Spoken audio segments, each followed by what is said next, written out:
Hi, this is Marilyn back with Saturday Sampler for May, and we're going to be talking about the piecing for block 7. Okay, so the first thing that we're doing are our flying geese, and you have to make 2 different sets, and you're going to be gathering your fabrics 2 and 8, and 8 are the base, and then fabrics 1 and 5 is the base, and you're going to be putting those together. And I use my wing clipper, and we've done this a lot already, so I'm not going to go through the details. But this is the look of the flying geese prior to cutting them down, okay? And then this, I already have put some of the blocks together, so these are what they look like in the blocks.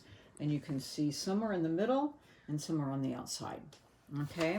So that's as much as I'm gonna go into. And of course, you know that we cut them down to 2.5 by 4.5. Okay, so next we're gonna be making some half square triangles, and those are out of fabrics 2 and 6. Okay, so you're going to piece those together, and you're going to cut those down to 2.5 inches. And this is what they look like when they're finished. All right, and you're going to be making 8 of those out of your 4 fabrics each. Okay, so we have those cut down to 2.5 inches. You'll see those are going to be sitting on the outside of our blocks here. So you can see where those are sitting right here. And then the next thing that we're going to be doing is we're going to be piecing where those sit in the outside edge of our block. So if you see them here, we have a flying geese piece, and then we have this unit that's sitting here, this piece together. So let's look at it on my table. We have this unit here, and we have a, oh, that's sitting out here. I got it turned. Okay, so our flying geese, it's flying outward to the block, and then we have our 2 half square triangles. So you make two pieces that look like this, one on each side of the block, and then 2 blocks that have that unit. And I've already pieced this with your fabric 1 2.5 inch squares. So that goes on 2 of the blocks here. So when it's pieced around, you see that piece goes there, that piece goes there. So where do you press? Well, these, even though it's a lighter fabric, I pieced to this plain block just because you have no seams, okay? And then these, when they go together, this is gonna nest here nicely. And it doesn't really matter which way you go, whichever way you want it to press, okay? So now we have that all together. And those are your units here that it shows you right there in your piecing. So the next thing we have is we have our sew and flip units. And this is where I, okay, and of course I use my block lock for my half square triangles. So we're getting all the things out. And of course I do mark those with my Quilter's Magic Wand. So 3 of our favorite tools. All right, number 4, the folded corner clipper for our sew and flip units. And that's going to be this unit right here. You can see it's already pieced in the middle. It gives you that pinwheel look.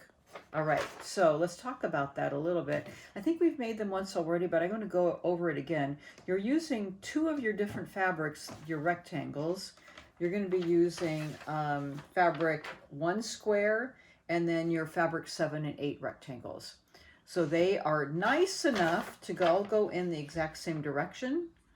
Okay, you need 2 of each.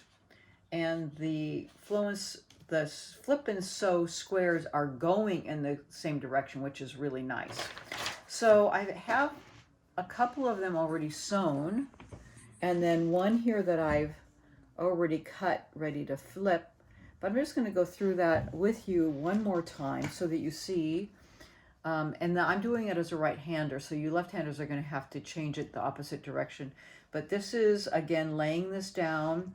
I'm going to match this square up here, okay? And then I'm going to take my ruler, and this is a 2.5 inch square, so I'm going to line this up on my 2.5 inch marker, and then line this, let me set this down again so it's even. Line this up so that it's lined up even on the top, all the way around, okay? And then I'm going to cut this, okay? Pull this off, and then you can see that this leaves me, oh my goodness, there's our kitty right there, right in the middle. Go sit down, Bingy. That's Bingy the cat who likes to sew with me. Okay.